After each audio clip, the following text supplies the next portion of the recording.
So Batman Returns then. Now, this is a lot of people's favourite Batman film. Yeah. In fact, one of my first notes is, this is my favourite Tim Burton film. I wrote that about 2.5 minutes in. Right. I would not have written it at the end of my notes. No, I've never liked this film, and I've been in many rows with people on Twitter to say, I hate this film. I haven't seen this in 20 plus years, probably, but I remember when it came out, so I was 12 when it came out, and I loved it. I loved it when I was a kid. Yeah. And you hated it straight away. Well, I didn't hate it straight away. I was disappointed in how small it felt compared to the previous one. It's so weird because it feels like a play. Yeah. And I never got that feeling when I was a kid because there was a sense of scope of the city, and there is no sense of scope of the city as it turns out. It all feels like it's set in a warehouse. Yeah. Which it is. It's just because you read about it, it's like, oh, well, half the Warner Brothers sets were made up of Gotham City sets. It's like, were they? How many sets have you fucking got then? Because there's the one big one, there's the plaza, the Gotham Plaza, and then the rest is just rooftops around the plaza. Yeah. It just feels so small. And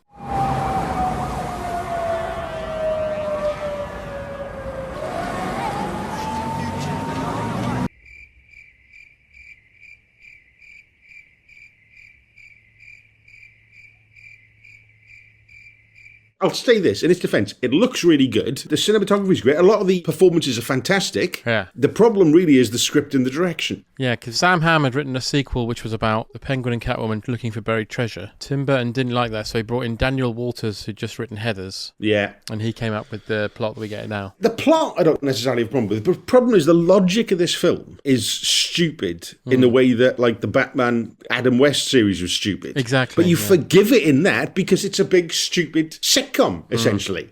It's gone for, oh no, we're like gritty and gothic now. But it's just as stupid as the Adam West version, without the charm or laughs. Or sharks. Or sharks. Yeah. Or spray to repel the sharks. Yeah. We begin with a shot from the past with Pee Wee Herman and his wife, who have just given birth to a deformed baby boy. Now, if I remember rightly, this was just after he'd been caught wanking. Yeah, I was going to ask what the timeline was on that. I think it's either just after or just before. Wasn't he wanking in a porn cinema? Yes. What are you supposed to do? Exactly. I genuinely think if Pee Wee Herman got caught wanking in a cinema now, no one would give a shit. Well, it depends, if he's gone to see Encanto, maybe, but it's a porn cinema. This is how I found out you weren't supposed to wank. I just assumed. Yeah, but I suppose that's the equivalent of Mr. Tumble being caught wanking in a cinema, isn't it? He was the top children's entertainer of the time. This is crack. Anyway, so they've had a baby, and we don't know what's wrong with him yet, but it's obviously not good because the doctor comes out wanting to vomit. I mean, what all it is a slightly ugly baby with flipper hands. I think everyone's been an insensitive prick, to be honest. I mean, Ted Cruz's family went through this. I imagine when Ted Cruz was born, he looked like a tiny grandpa monster. Yeah. And it's, you know what? And if people hadn't freaked out, maybe he wouldn't have grown up to be the monster he is. Yeah, it's true. So being the responsible parents they are, they take the baby to the river and throw it in the river.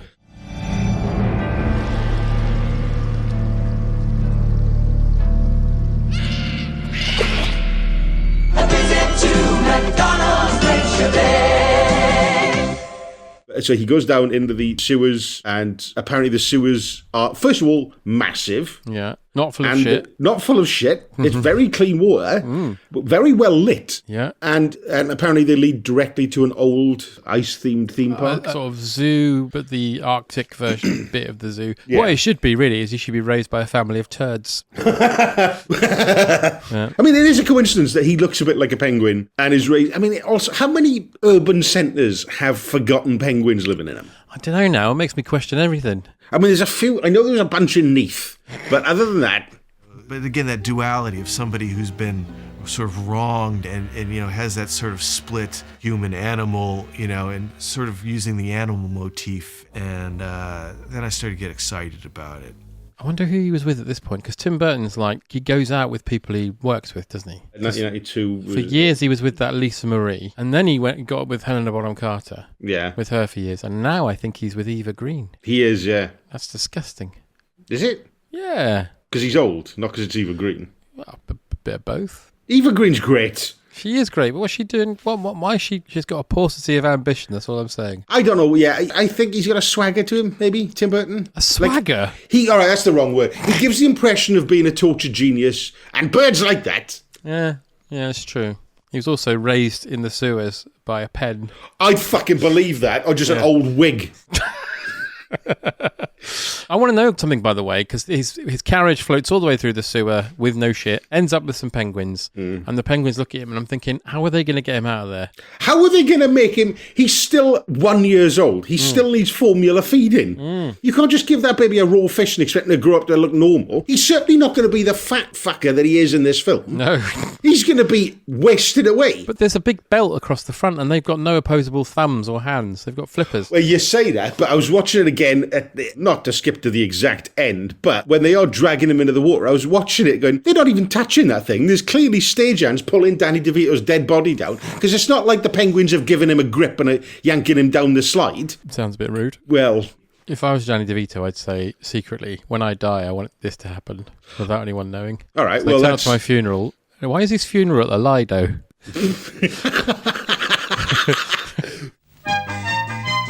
Breaststroke, backstroke, butterfly and crawl, dog paddle, belly flop, you can do them all. Learn to swim. This video is sponsored by Displate. Displate create one-of-a-kind durable metal posters that you can use to collect, customize, and display your passions. No tools, no damage, no fuss. These premium quality metal prints come equipped with a unique and easy-to-use magnet mounting system. Just give your wall a quick clean, wait 10 minutes, apply the protective leaf, stick on your magnets, and voila! Displate is so simple to use, you can swap out your design for another in your collection in a matter of seconds. Displate have something for everyone, and if you hit my unique link below, you can snag yourself some of this awesome art with up to 33% off. And hey, if you're watching this video, you're probably already a fan of the world's greatest detective. That's right, the B-Man himself. So why not grapple over to the site and start by checking out the multiverse of curated Caped Crusader compositions Displate have to offer. From classic 60s camp to moody modern damp. And with all of Bat history in between, you can decorate your Bat cave with almost 100 years of artwork of the Dark Knight's most iconic moments. Over 40,000 independent artists use Displate to showcase their utterly spectacular designs. There's also officially licensed collections from brands such as Star Wars, Marvel, DC, Fallout, The Witcher, Peaky Blinders, NASA, Disco Elysium, Elder Scrolls, Doom, and of course, Shrek. There are millions of artworks for you to choose from to make your walls almost as interesting as you are. Speaking of millions, Displate plant one baby tree for every print purchased on their site, with over 17 million trees planted so far. Thanks again to Displate for sponsoring the video, and now on with the show. But it's 33 years later, and the Ice Princess is turning Gotham City lights on in the town square that's like 5 foot by 8. Yeah. I mean, it is big. I watched the making of. It is a massive set. The problem is, it just doesn't look it. No. It looks tiny. You think of the old one, like you mentioned earlier, it took over the entire Pinewood back lot. Yeah. And I think they had all the set packed and ready to go to shoot in London again, and then Burton decided to shoot it in Los Angeles instead. The second one was more difficult in the sense that we had weather conditions. We had to cool down the sets for the penguins. So, we were in like 100-degree weather, people in shorts in LA, and we're coming out of the stages in parkas and snow gear, Meanwhile, millionaire philanthropist Max Schreck, played by Christopher Walken, is proposing to build a power plant to supply Gotham with more energy. Yeah, now then, what the fuck is this plot? I have no idea. Because it sets it up like, this is the thing that Batman's going to have to stop. It gets mentioned one more time, and that's the end of that plot. Yeah, I think it's just so he can have him in this, basically. Who'd have thought Selena had a brain to damage? Bottom line, she tries to blackmail me. I'll drop her out a higher window. Meantime, I got better fish to fry. Oh, imagine Shrek with Walken and Eddie Murphy. No, I mean, that would have been a route to go after what's his name passed away. After Chris Farley died, of course. Chris Farley died. Our first point of call. Yeah. Hello? I heard you need any Chris. I could be an ogre, a donkey, guy called Chris. I got range. But yeah, Shrek's having a meeting with the mayor and all the big hitters of Gotham. He's talking about stuff, power plants and everything like that. And then the secretary, Selina Kyle, Michelle Pfeiffer. Michelle Pfeiffer, who is incredible in this. Yeah, she is. I would say everyone is really good in this. Yes. Walken, I'm not sure knows where the fuck he is, but No. he's having a whale of a time. He does look like he's wandered in after a sort of road traffic accident. Yeah, but that's his vibe, though, Yeah, isn't it? it is. He could, any part is like, oh, you know what? Something terrible happened on the way here, but I'm not going to bother you. Okay, roll. Do you want to have it? No, wait. Do you want to have a sit down? No, I'm ready to film. What are we doing? Okay, just start filming.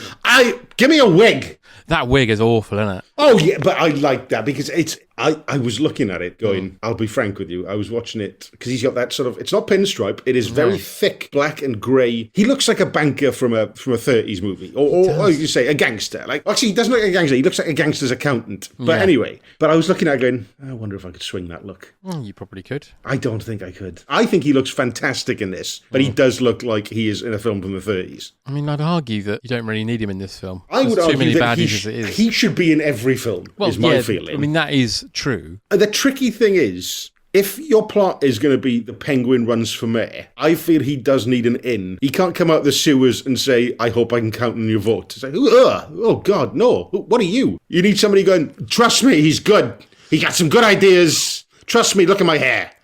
Public place. You're violating the First Amendment, abridging the freedom of the press. Wait a minute. What about the freedom to rediscover your roots with dignity and privacy? What's the deal, Mr. Shrek? Is the Penguin a personal friend? Yes, he's a personal friend of this whole city, so have a heart. Give the Constitution a rest, okay? It's Christmas. Let's go. Anyway, so Selena, she goes, I've got an idea. Actually, it's more of a suggestion. And then all the men are like, a woman spoke. Why has she got this job? Because she's not very good at it, I'll be honest with you. She's clearly... No. You can't be in that job without going, this bloke's a fucking head kiss. I'll probably just keep my head down. And she's chipping in, which clearly, I'm not saying women shouldn't chip in. I'm just saying, in this scenario, you're working for a megalomaniac, shut the fuck up. Certainly don't, as you do later, go through the private files and get pushed through a window for it. I had the comic book adaptation of this film. Right. I had it for the first film and this one, and both times I regretted it because both times they spoiled the film. Because they give you the whole plot. What do you fucking need? The adaptation of Batman Returns and a big sticker that says, contains spoilers. I should have done. I'm stupid. Anyway, I get really angry at some of the dialogue in this, and again, that goes down to the writing, but she calls herself a stupid corn dog. Yeah. And she does it again later, and I just thought, well, no one would call themselves a corn dog. No. It's an odd... I always took that to be a slight, sort of like the 50s vibe they're going for. Like, it feels like something, maybe somebody, hey, corn dog, is something they'd say in a 50s film when you can't call someone a cunt. I think it's just cunts being kooky, which is what this film should be called. Yeah, that is what it is. But she forgot to give Shrek his speech. Forgot my speech. You might want to take it out on what's her name. yeah. And first couple of things I noticed in this scene. First of all, he throws presents into the crowd. In the only way Christopher Walken could do. Yeah, he does the exact same thing he does with a Molotov in Voodoo a Kill. Exactly. Like a weird, his Shrug. whole body to, well, take that, wow. Right? And he's chucking it. But I love the fact, this is the most Christopher Walken bit, which is, I think, they said, has he even seen the script for the next bit? Because he just starts ad-libbing stuff, because he hasn't got his speech, and he's just going, I don't know, hero, I don't know about that. I'm just a guy. I wish I love you. I want to give you love. I only wish I could hand out more than just expensive baubles. I wish I could hand out world peace and unconditional love, wrapped in a big bow. And then I can't help but feel he just cut there and he just carried on ad-libbing weird shit. So. I wish I could give you world peace and maybe like a bird. Like a little bird in a cage, like a sparrow or a seagull. I don't know birds. Tires. I'd like to buy you all a nice set of tires. Tires are good. I know a guy. He does great tires. They're tasty. Not tasty. That's the wrong phrase. Not a word to describe it. Round. They're fucking round. No one's seen a rounder tire than my guy's tires. I want to give you all tires.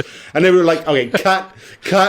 I got more. We know, but just, we've got enough. Great idea. Not mine.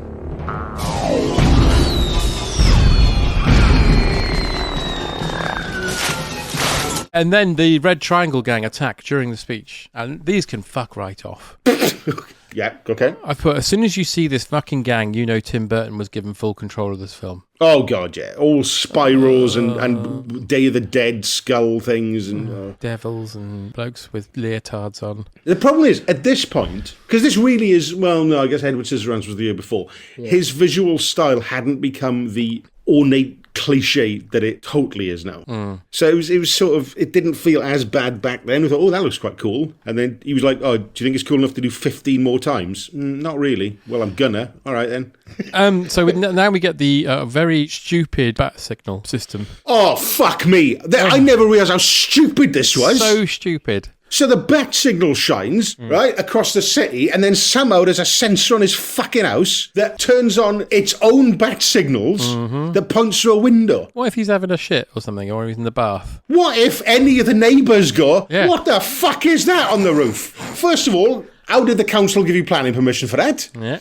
Second of all, are you Batman? What if you were conducting a meeting of people who thought you were Batman and you were saying, I just want to put your fears at rest, I am not Batman, and that big signal, bing, comes through the window. All right, I am.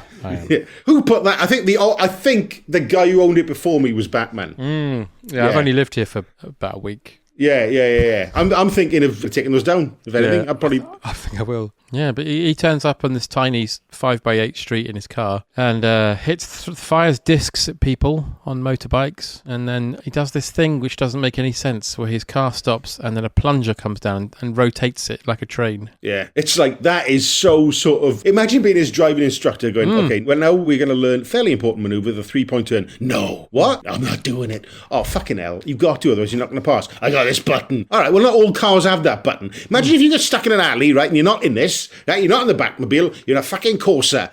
What are you going to do then, dipshit? Jumping Jehoshaphat. You weren't kidding about the traffic, Batman. Yep, like we've got the metro. This little flyer sure is great for these city streets, Batman.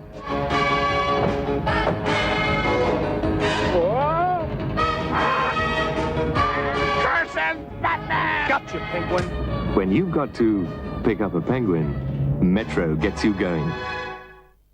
So he murders a lot of the gang. They all run off, and then Krishna Gordon, the most useless man in the world, comes out and says, "Thanks for saving the day, Batman." Well, you say he's the most useless man in the world, but when that first police car turns up, true, he's already in the passenger seat. He's just cruising with his guys at night. Yeah. He should be at home. Yeah, he should. He's very dedicated. He's, boots on the ground, that guy. And one of the gang throws a sled at the windscreen of the police car, and the police are like, well, we give up. Yeah, they've got a sled!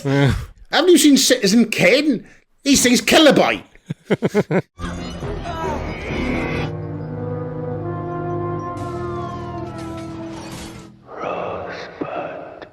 And then Shrek is still running away from everything. Shrek falls down a hole. And this is the very first moment I went, all right, I'm going to let this bit of logic pass. And then these moments of like, this doesn't make any sense, built up to the point I was like, oh, I'm furious now.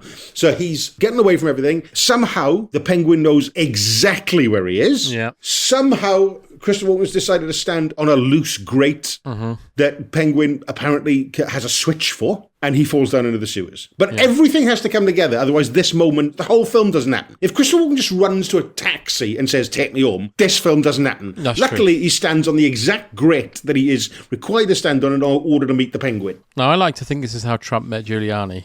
So I'm getting very Giuliani-Trump vibes from this scene, because you've got the bloke there with the stupid big hair. Yeah. And you've got the other little fat bloke who's like dripping black goo. Yeah. And he's got evidence of all the crimes he's ever done. So he's got some paperwork. It was shredded, and he's... It was shredded. But if you shred paperwork, you also then burn it. You don't flush it down the toilet. And then he's got his ex-partner's hand. Fred Atkins' hand. Fred Atkins. I believe Fred is away on vacation. And he's really? This is Fred's hand. You go, damn, again, don't know why I flushed that. I could have buried it, which is a fairly well-known way of getting rid of a body, but I went flush, and look, now here we are.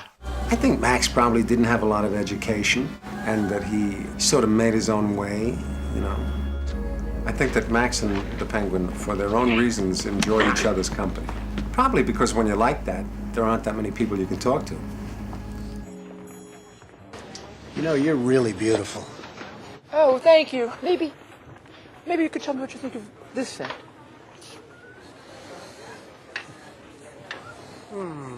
I like that. Oh, you dirty boy, you. Oh. Meanwhile, Selena goes home. She's got an answer machine message from a bloke cancelling her date. One from her mum telling her she's worried about her. The production design is quirky to the point of insanity. Oh, it's annoying as hell, isn't it? Yeah, it really is. And then in the bedroom, she's got the that big neon light. Hello there. Yeah. Which is it's a big light. I didn't you know wouldn't she be able to was sleep in. No, exactly. Yeah, like sleeping in a knocking shop. Yeah. I just heard the new Star Wars film's called Attack of the Clones. No. It is. Is that better than Phantom Menace? I don't know. So she goes back to work and then she breaks into all the secret files and Walken comes in and catches her.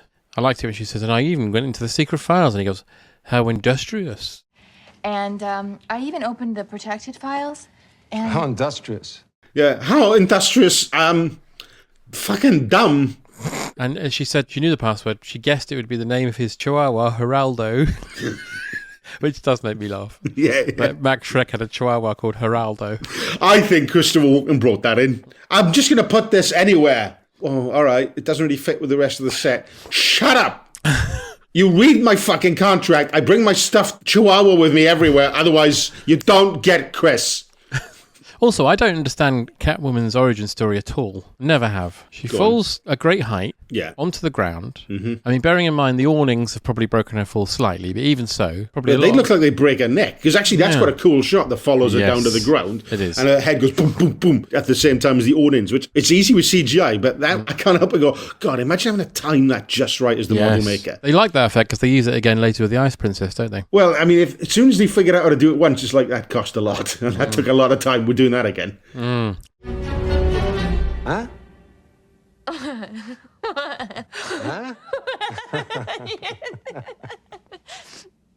You know, for a second there, you really frightened me.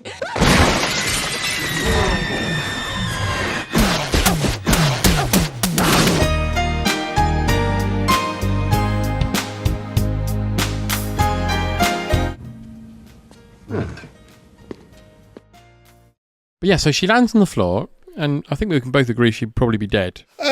I mean, she'd be having life-altering injuries, which I guess she does, but yeah. Yeah, she's not wheelchair woman. Yeah. But loads of cats come along and start nibbling at her feet and have hands. Yeah. And this somehow brings her back to life. I mean, people do like cats. It's true. In the Halle Berry one, a cat burps in her face and that brings her to life. Is that true? Yes. Oh.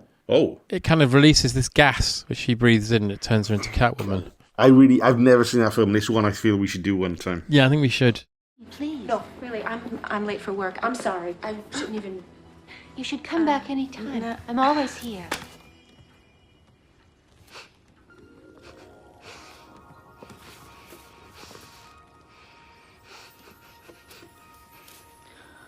Catnip.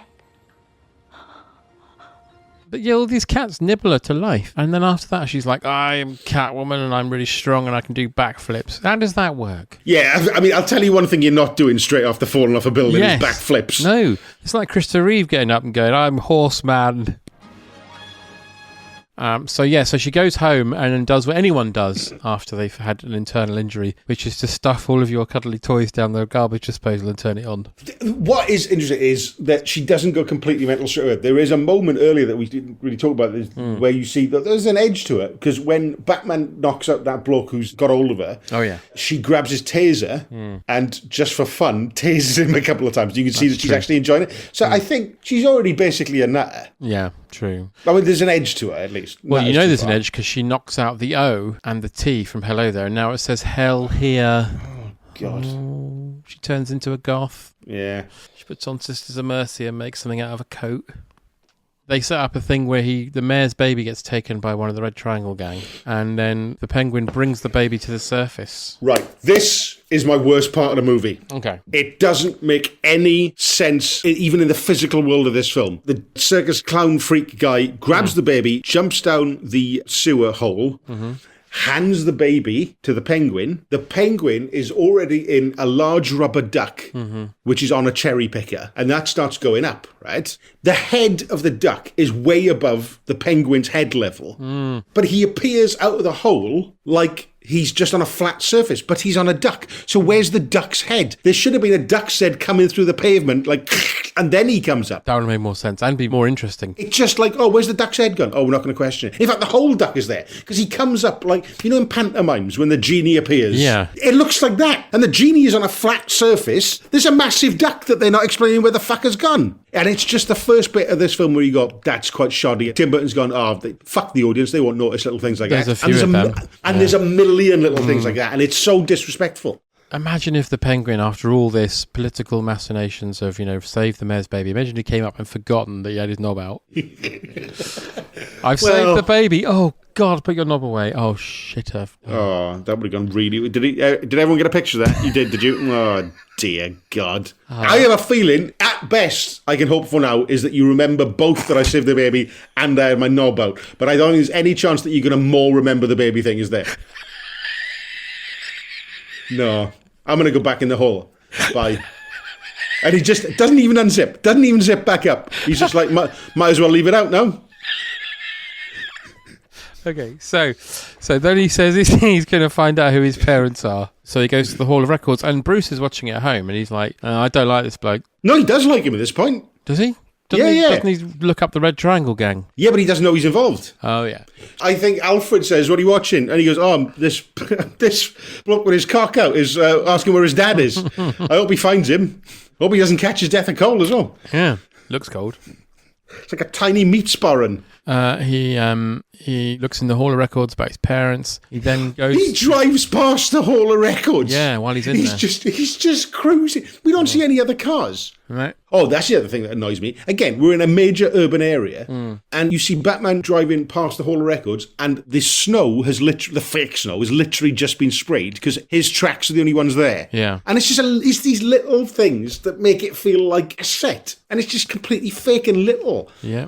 Anyway, and Batman just driving around. Stalking someone. Yeah. Yeah. And as Alfred says to him, you're a bit of a jealous, messy bitch. Yeah. You're a messy bitch, sir. It's supposed to be a messy bitch, sir. Because he says, perhaps you're just jealous because you should be the only person with no parents and is a bit weird in Gotham. And he's like, yeah, I think I should. And then that's my thing. That's my vibe. That's my vibe. Stay in your lane, bitch, he says to Penguin. This would be much better. I hope that's Robert Pattinson's vibe when he comes, hey, stay in your lane, you fucking bitch. But then the Penguin goes to the graveyard, and this is your example earlier of things that aren't right, and Tim Burton's just like, eh. There's a bit where Penguin walks past a gravestone and it just starts wobbling. Yeah. Really annoys me. Well, maybe that's his little tribute to Ed Wood. Maybe it is. Maybe I'm being unfair. So then a woman gets attacked by a man, not in front of the Penguin. This is somewhere else in the like 3 feet away in the city. Yeah. It's behind one of the gravestones. Behind one of the gravestones. And then Catwoman turns up and scratches the man's face, tic-tac-toe, and punches him. And then the man runs off, and then the woman goes, thanks. And then Catwoman goes all Judge Pickles and goes, you were asking for that. Yeah, well... You make it so easy for them, she said. You make it so easy, don't you? I am Catwoman. Hear me roar. And then does her backflips with no stilettos on. I couldn't do that. Especially after falling out of a building.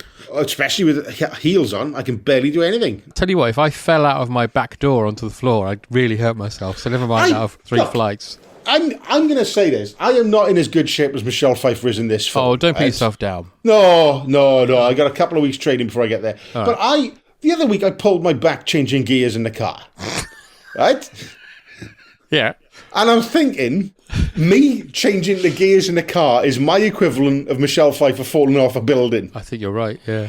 Actually, I'll tell you the other thing. She's got these little claws that she's put on her fingers. What are those? I don't know. I think they're supposed to be like thimbles, but with spikes on them. I don't know. Because what they look like is banjo picking rings. They do. So, but she's got them in a seamstress little box. But actually, it would make more sense if we see her like taking apart, like she's got this all my banjo stuff, and she makes like whiskers out of the banjo strings and these little picker. Yeah, she was making a coat for Steve Martin. So then Bruce Wayne has a meeting with Shrek to voice his opposition to the power plant, and then Shrek's like... And this is basically Michael Keaton's first scene. I know he's been Batman, but he's just been Batman. He hasn't had any lines, really, until this point. Apart from saying a soup is cold, no. Yeah, but that's right. Yeah, it's a soup cold scene. That's the introduction of the fucking Batman. But we're 45 minutes in now, and this is his first proper scene. Yeah. He's barely in this film. He's barely in it. I mean, it really isn't. It really is. Catwoman really is kind of the lead of this. Yeah. I mean, it's a mess, so it's not really traditional storytelling in any way. But we don't. Batman's not the hero. Like, if you haven't seen the first one, you wouldn't know the fuck this lad is. No. I didn't think he was amazing. Like, some people act like the second coming of Christ with him playing Batman. He's fine. Yeah. I don't hate Christian Bale as much as everyone does, even with his silly voice. I think he was great. I think Michael Keaton was a good Batman and a good Bruce Wayne, whereas I think everyone that followed, not Christian Bale, I think he's great as both, but everyone that followed in this universe was either good at one and not the other. I think Val Kilmer was a good Batman but a bad Bruce Wayne, and I think Clooney was a great Bruce Wayne but a terrible Batman. Yeah. Well, Michael, the last time I think we met, you said that if you never saw another flying rodent again as long as you lived, it would be too soon. Yeah, I was. You were right. I was at that point, I was ready just to... But that was 3 years ago. So here we are. And what lured you back? The idea that Tim Burton was directing the sequel. I had never played a character 2 times before. The idea of the story was good. And it was time to do it. Just time to do it again. Shrek goes to see Oswald Cobblepot, is now called, and tells him he's going to run for mayor. None of this. No. This is the main thing, actually. It's this plot point, which feels you would have bought it in the old show. But in this, it's, what are you talking about? Yeah. Like, there's a point where Chris Walken says, you got more charisma than the both of us. He hasn't. No. He's a dirty little fish sewer man. Yes. And I don't know, it doesn't, even in the world of the film, why does he think he should be mayor? It doesn't make any sense. I'm surprised. I really was quite annoyed by this one. It's not like I didn't like it. Like, there's no point in the 2 hours am I bored exactly. But I'm just sort of like, this feels shoddy and really disrespectful, like the audience's intelligence. Yeah. And even this bit, he's upstairs in a derelict building, and then we see that literally downstairs they've converted it into a campaign headquarters. How is that? He hasn't heard. It's not even like there's a door. There's a spiral staircase. He would have heard all of that racket. Yeah. And he's going, what's this?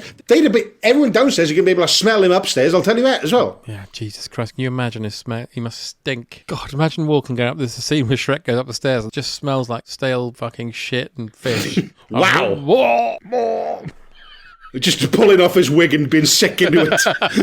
Oh. Not a lot of reflective surfaces down on the sewer, huh?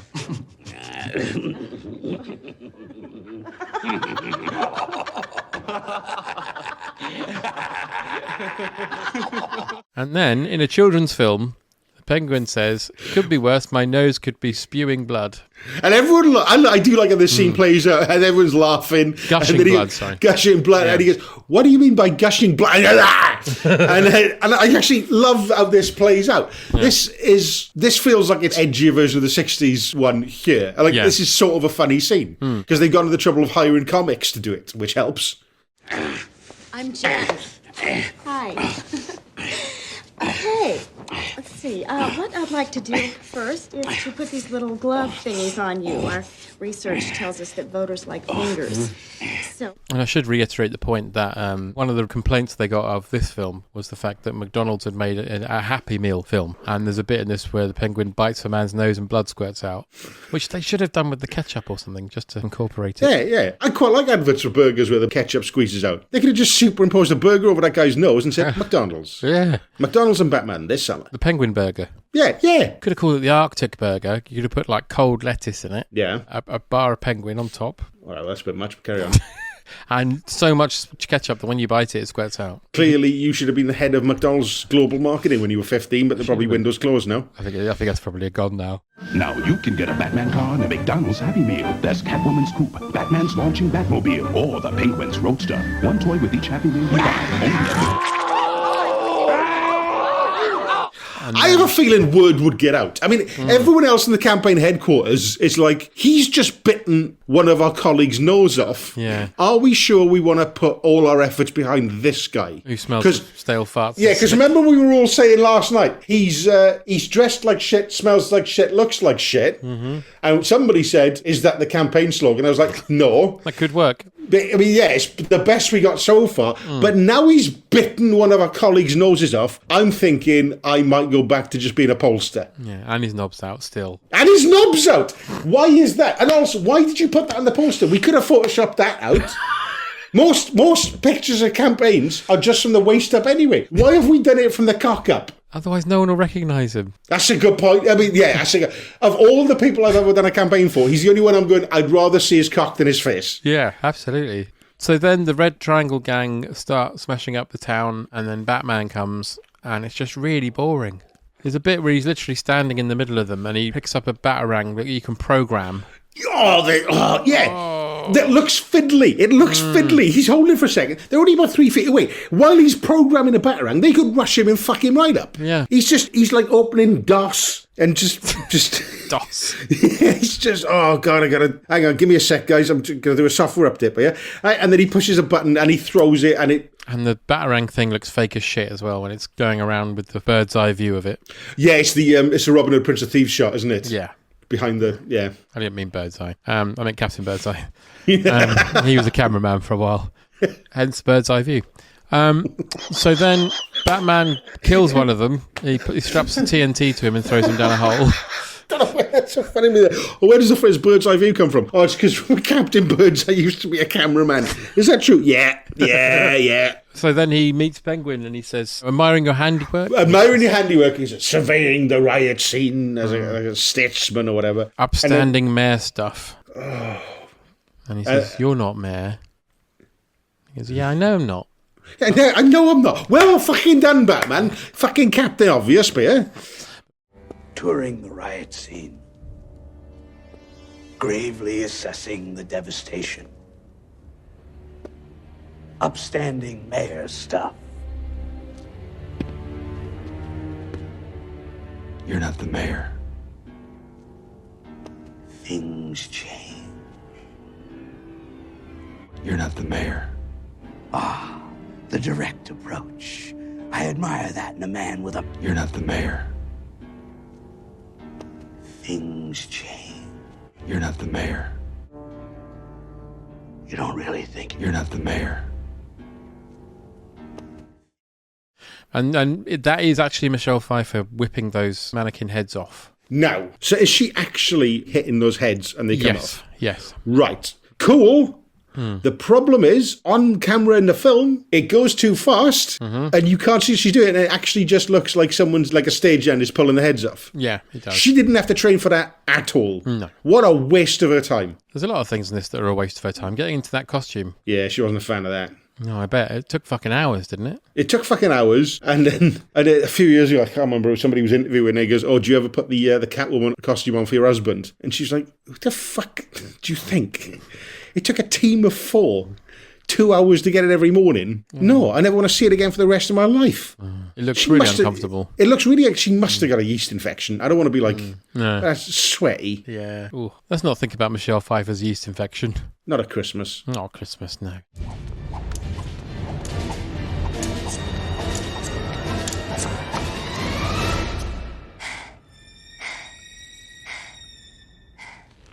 Meow.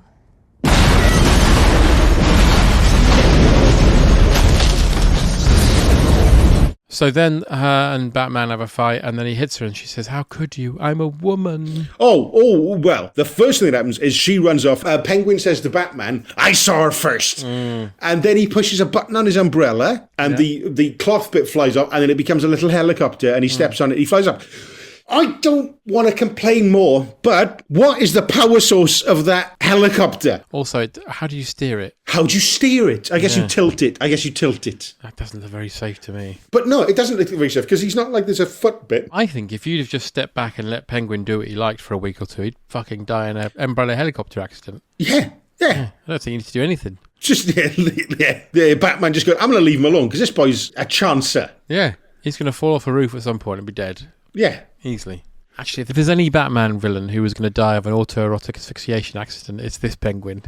Yeah. Because later on he talks about scented or unscented ointment, lotions. Oh, right.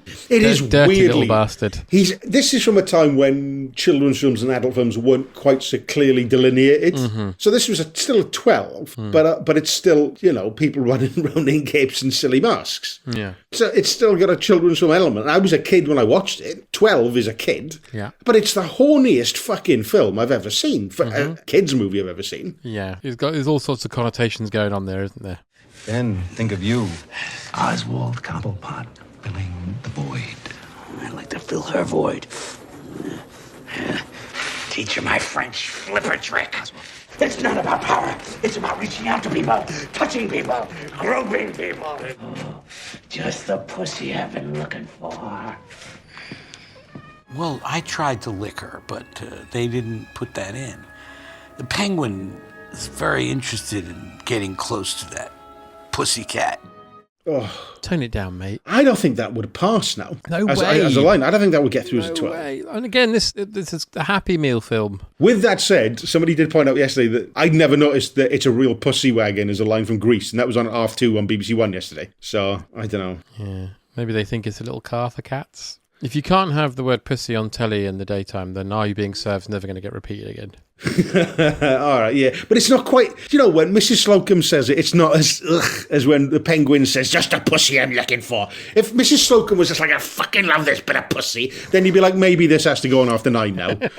Oh, what have I said? You just said... First of all, you grimaced and said pussy, and it like your voice changed. You said... Mrs. Slocum, you turned into fucking Reagan from The Exorcist then. And you spat in your hand and put it down your knickers, right? It was a weird moment, right? Even John Inman. Look, John Inman's gone pale as a sheet. Well, this bit here, when he's lying on the bed talking to it, he may as well be masturbating. Yeah. He's just lying there going, It's really horrible. Or because when he bleeds, it's black. When he spits, it's black. It's just fucking jet black jizz all over the place. Like Beverly Hillbillies. I think I struck oil. No. Texas tea. Oh. You and I have something in common. Sounds familiar. Appetite for destruction. Contempt for the czars of fashion. Wait, don't tell me. Naked, sexual charisma. Jesus Christ! Bruce, who I've written down here, is wearing a lot of cravats in this. He is wearing too many cravats for Batman. He invites Selena over for an early dinner because they don't want to go to the tree lighting. So he invites her around. Meanwhile, the penguin kidnaps the ice princess by hitting her on the head with a batarang. Well, he throws it in her face. It's not going to knock her out. It's going to slice her head open. Yeah, it's horrible. So then Bruce and Selena start necking on the sofa, and he name-checks Ted Bundy in a kid's film. Right. If I say yes, then you're going to think of me as a Norman Bates, Ted Bundy type, and, well, you might not let me kiss you. So that is less my issue than the fact that this is... We know now that the way this film looks, it feels like it's set in a completely fantasy time in a fantasy world. But then he brings up Ted Bundy, which was at the time practically a current news story. He didn't get executed until 89, so 3 years before this. He's Norman Bates, so we know the film Psycho exists. Mm-hmm. And then in Christopher Walken's office, we see him, they Photoshop Christopher Walken into a bunch of celebrities. Schwarzenegger's there. Yes. Which breaks the continuity of the series anyway. Oh my God, yeah. But so we know that outside Gotham City, the normal world is happening. Our world exists, which just makes it feel like a bunch of bollocks. Imagine if in the middle of all this, there's one city in America that's like Gotham City. It's like, first of all, have you ever been to Gotham? Yeah, everyone still dresses like it's 1957, and there's people walking around with their cocks out, right? It's not a hot holiday destination. It's not like New York. No. It's only 5 feet wide. Yeah, it's only 5 feet wide. Somehow there's a bloke who bought a shop, is now a billionaire industrialist, who still only operates within the confines of the town square somehow. And you feel like Batman would be hired to go to other towns, if there was big issues, but there's never issues. It's always feel like Gotham where there's a nutter taking over. Having our reality seep into it, even in little ways, I guess, really makes it feel even more slipshod and broken as a film. Yes, absolutely. He goes as Batman to where the Ice Princess is, and when he gets out of his car, the circus gang start taking it apart and putting twee shit in it. Yeah. Like the most obvious, like we're going to put a covert thing on it. It's bright red and got a spiral on it. Yeah. But yeah, they've got the blueprints for the Batmobile. So then... Oh yeah, how did they get the blueprints for the Batmobile? I don't know. Maybe Max got them through one of his contacts. But it's a secret thing. Maybe it was a Haynes manual in the shop.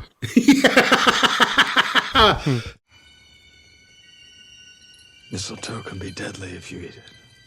But a kiss can be even deadlier if you mean it.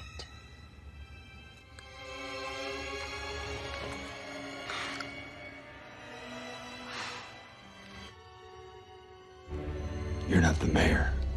And I hate this thing. He stands up and then suddenly this backglider thing comes out of his back. Yeah. It looks so shit. Yeah. But then he lands and he gets in his car, and wouldn't you know it, his car is now in the control of Penguin. And because it's such an adorable little Tim Burton film, Penguin runs into his Winnebago. Yeah. Into his Winnebago, in which he has installed a, let's say, 1 to 3 scale toy Batmobile like you'd see outside of Sainsbury's in the 80s. Yeah. When has he had this design manufactured and installed? Because, again, this is day 3 of the plot. Shrek did it, I guess. But maybe he sells it in his shop. Actually, that.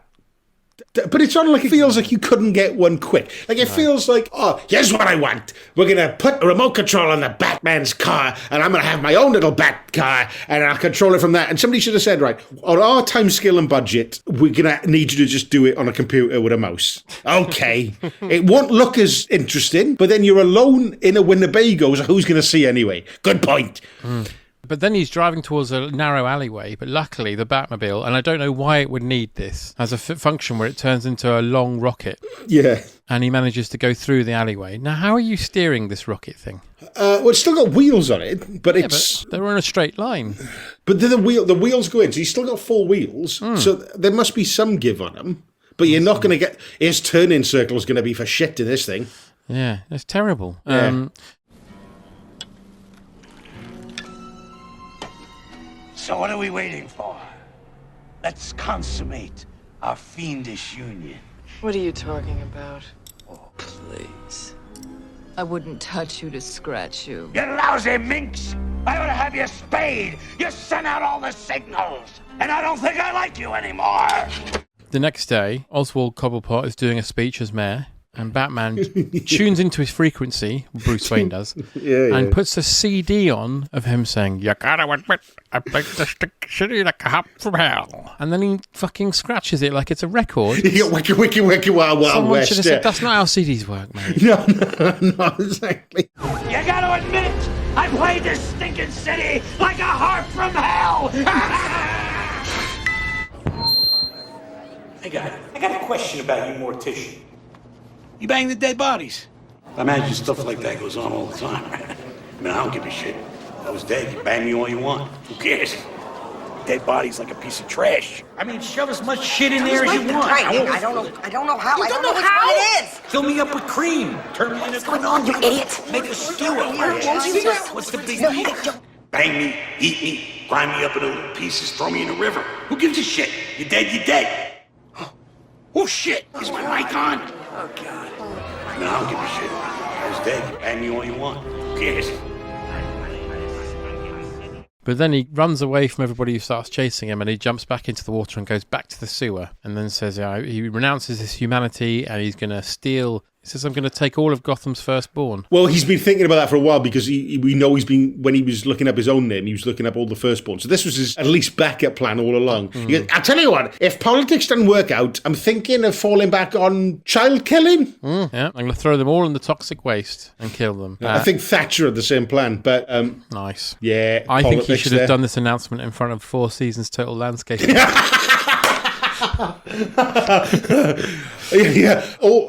It's just been reported that you can't do that. Well, who said that? All the networks. All the networks say I can't kill kids. All the networks. Oh God, I think that's the greatest moment of the 21st century.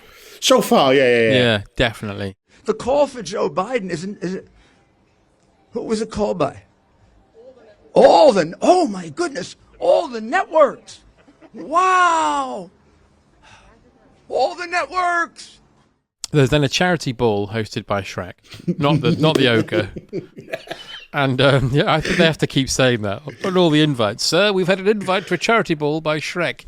Now, is it in the swamp or is it in Gotham? It's in the swamp. Right, well, I'm not going to that one. I'm going to the Gotham one. I've got to just because it's nearer, as everything in Gotham is. Well, I could leave here at 5 past and I'll be there at 6 past. So, yeah, I'm not going to the swamp again, though, because there was that confusion that time where I was invited to a ball by Shrek. And I thought, why is it out in the woods? And I got there and he was a big green ogre fella. And there was a donkey having sex with a dragon.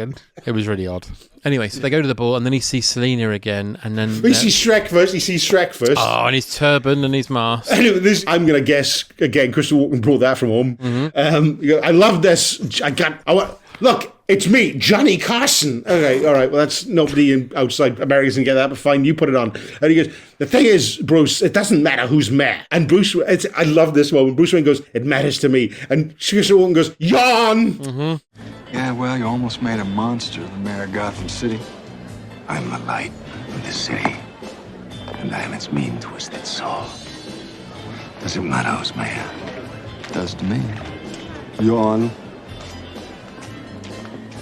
I love that line reading so much. Yawn! It's like something out of Mean Girls. Stop trying to make Batman happen. There's no real continuity to that character. It's just whatever mood Christopher Walken was in that day. Yeah. I love it so much. Women.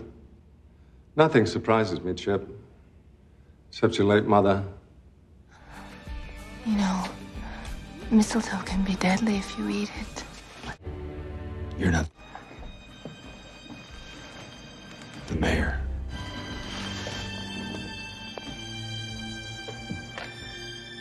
But then there's a big explosion, and Penguin comes through the floor on that duck again. Yeah, but properly, because it's a big enough hole this time. Yeah, but he's also now got animatronic penguins with rockets on their backs. But they're not just any rocket, they're twee, stripy candy cane rockets. But they don't come out, do they? That's later on. He's got 3 of them in the duck, but there's not all of them. I didn't notice that. It's like, I got a big plan now. You've got 3 penguins with Roman candles strapped to the back. Yeah, I'm taking over this town. You're a nutter. And then he sends out Vincent Chevalier in a twee steamroller. Oh, God. Imagine if you are taking part in the biggest kidnapping in the history of time. What vehicle are you going to rent? Something quick? Something nondescript, maybe? A white van has always been the classic. No, Vince Chevalier has got one of them fucking road trains from a sandals resort that's been Tim Burton the fuck. Yeah. Right? And it has a top speed of 50 mile an hour, so you better hope you get away with it quick, because in a car chase situation, you're fucked. Right? Yeah.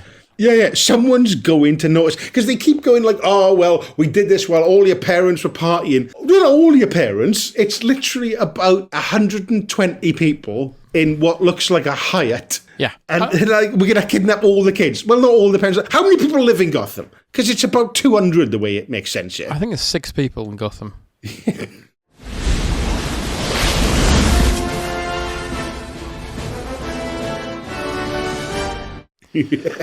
But then we get this bit where Batman comes in a bat boat, which looks like shit. I put bat boat, but apparently it's the bat plane. Is it? Apparently so. It's small enough wing radius to fly through a little sewer. It looks shit then anyway. No, it looks shit, yeah. And everyone starts getting scared because Batman's coming, so all his gang run away, backflip away. Penguin gets in his duck and heads for the surface, but Batman cuts him off.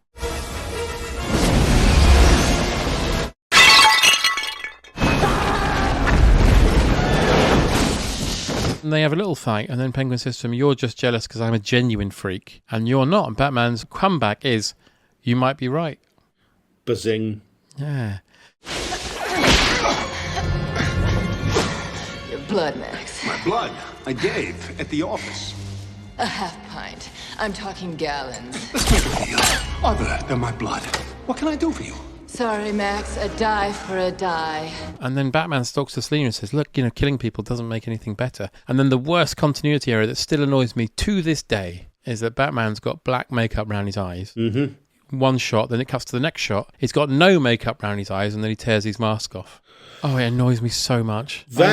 I'm so annoyed by that ripping off the helmet bit anyway. I hated that. Because I'd never noticed the eye thing, because it just feels like that's coming off like cling film. You'd have no neck to... First you would have been stabbed in the side because you didn't put the armour on your tummy all the way around. Now it turns out you might as well be walking around with just bin bags on, you massive twat. Yeah. Oh, it's annoying. Which has to be said, if she gets it right in there really easily, and he's quite injured. When we see him later, it's properly gone in deep. It's like, how can he be Batman? He goes, I reckon nobody's going to hit me this far left of my belly button, so I won't bother putting any armour there. I would put it all the way around, Batman. Yeah.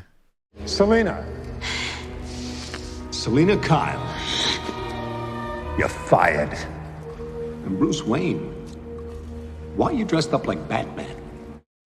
And then she says, I've got 2 lives left. And then she kisses Max, but holds onto an electricity pylon. And she's got the taser from the start. So she goes in for a kiss, and this is weird. She puts the taser gun. It's not a taser gun. It's, I don't know what you call it. The one from Die Hard 2. The one that you have to push it into somebody. It's not a taser. I gave it to my little dog once. Yeah. Poor thing, lived for a week. But she goes in to kiss Christopher Walken, and she puts the taser thing between their mouths. Why? She's essentially committing suicide for no reason. No reason. But her body's not there, though, Dan, because when the smoke clears, there's a Shrek skeleton with his hair, but no Selina. Yeah, but she can't have been planning for that. No. Well, unless she's like, oh, it's all right. I'm wearing my rubber wellies, so I'm grounded.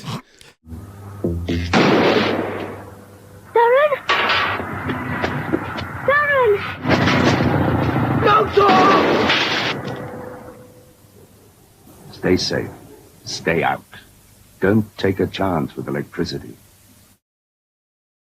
And then next day, the lights are put on, and Bruce is with Alfred, and they're driving along in his car. Oh, and there's the penguin funeral for Penguin. Yeah, all the penguins take Danny DeVito's fat dead body out and push him into the water, where presumably he'll go into some sort of drinking supply. Yeah. Why is there a knob hanging out of my tap?